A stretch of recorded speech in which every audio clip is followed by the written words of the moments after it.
Now, Red Bull found itself in some murky waters after the Christian Horner allegations have poised the threat to prolong themselves to the beginning of the season, and quite unexpectedly, this could be the beginning of the end for the Austrian's racing team. From Horner's controlling behaviour, something for which is yet to be found guilty, to the broken relationship that the team principal has with Verstappen's father Jos, as well as Newey, Red Bull Racing is slowly but surely showing signs of weakness. The question is this enough for their rivals to take advantage of in 2024? And more importantly, will we see Verstappen out of the team if things don't work out his way?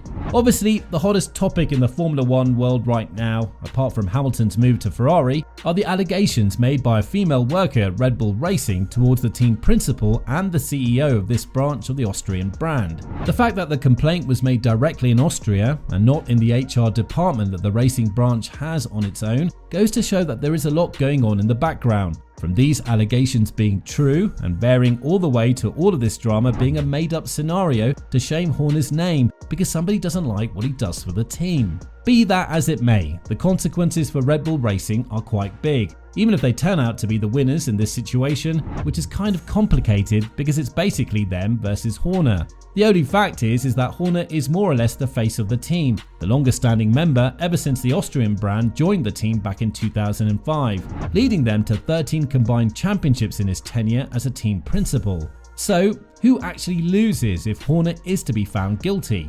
The new ownership of Red Bull that's been established after the passing of Dietrich Mateschitz has been working in the background when it comes to undermining the authority of certain power figures in the racing branch, even though this was not quite possible at the time due to the fact that they didn't have a lot to catch up on.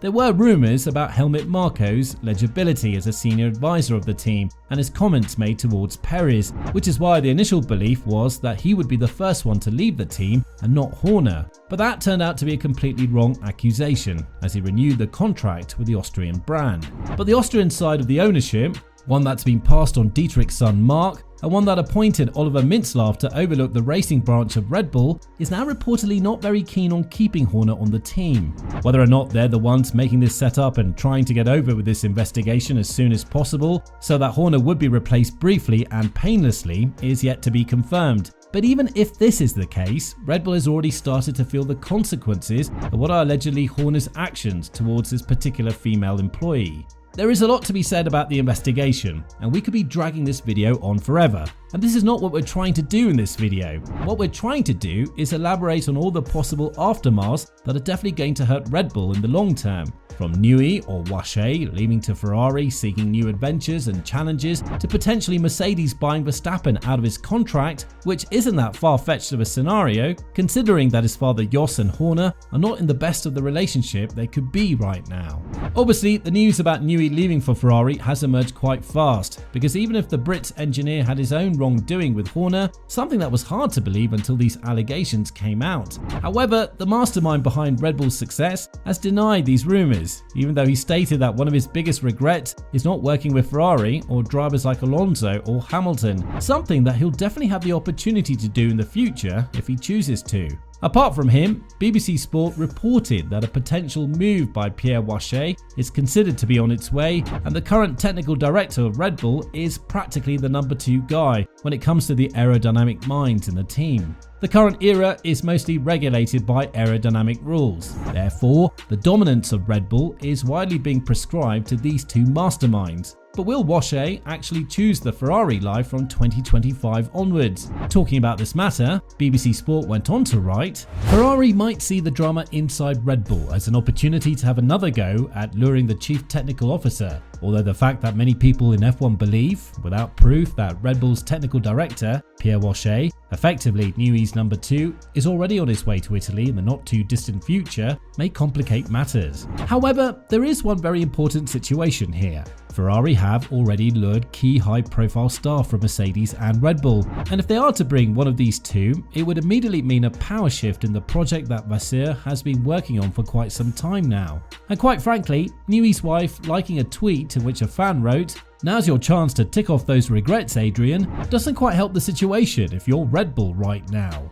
But how does all of this spell onto Verstappen? Obviously, the Dutchman is much closer to Helmut Marko compared to Horner, as it's Marko who has promoted him to the ranks of being a Red Bull driver and recognising the talent in his driving, even though Jos still holds some connections from his past in Formula 1. But be that as it may, Verstappen has always shown more positivity and affection towards the senior figure in Red Bull, which is why he didn't even comment when he made the nationality comments towards Perez's slump in performance. And with Max's father Jos not really having the best of relationships with Horner, something that reportedly started all the way back in Monaco 2022 when it was Perez who was prioritised with the race strategy due to the fact that he was ahead of Max, it's safe to say which side these two will be taking if Horner's to be found guilty. But there is much more at stake here, even though Verstappen has a contract that binds him with Red Bull until the end of the 2028 year. Mercedes is a team that won't be sorry to throw in a massive amount of money to buy the Dutchman out of his contract and secure him in the seat as early as 2025. Even Wolff said that he cannot write Verstappen off the list, and it's his team's job to prove that they can win championship-winning cars in order to lure champions like Verstappen to the Brackley-based squad. It's hard to imagine this, but now that Hamilton is gone, Verstappen's fiercest rival in 2021, and with the 7-time world champions moved to Mercedes, maybe all sides involved will understand that at the end of the day, this is one of the fiercest sports, and some things said and done in the past have been done so because of the heat of the moment. Nothing more or less than that. When talking about potential Verstappen move to Mercedes, a former Formula 1 driver, Christian Danner, has spoken about how Mercedes should totally ignore the fact that Verstappen has a contract with Red Bull right now and not allow it to mend with their future,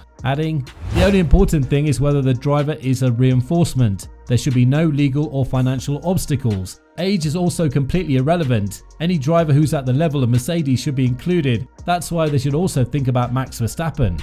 The situation is loud and clear. This regulation era belongs to Red Bull, but even Adrian Newey expressed his own concerns about whether or not the third evolution of the RB18 would be sufficient to beat the rest of the grid, because for the first time, he has no idea what the other teams are going to build. But he's convinced of one thing: there will be a lot of cars that will start to look like the RB19 due to the Austrian team setting the bar very high.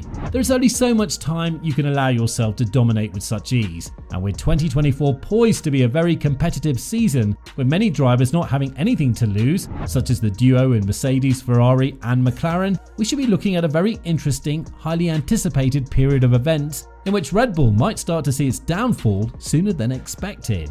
With this in mind, do you think that Horner's allegations have potentially ruined the chemistry in the team? And more importantly, do you think that they brought back some old existing problems that the team put under the rug due to the fact that they were dominating the grid and resorted to keeping the drama inside the team's circle? Let us know in the comments down below.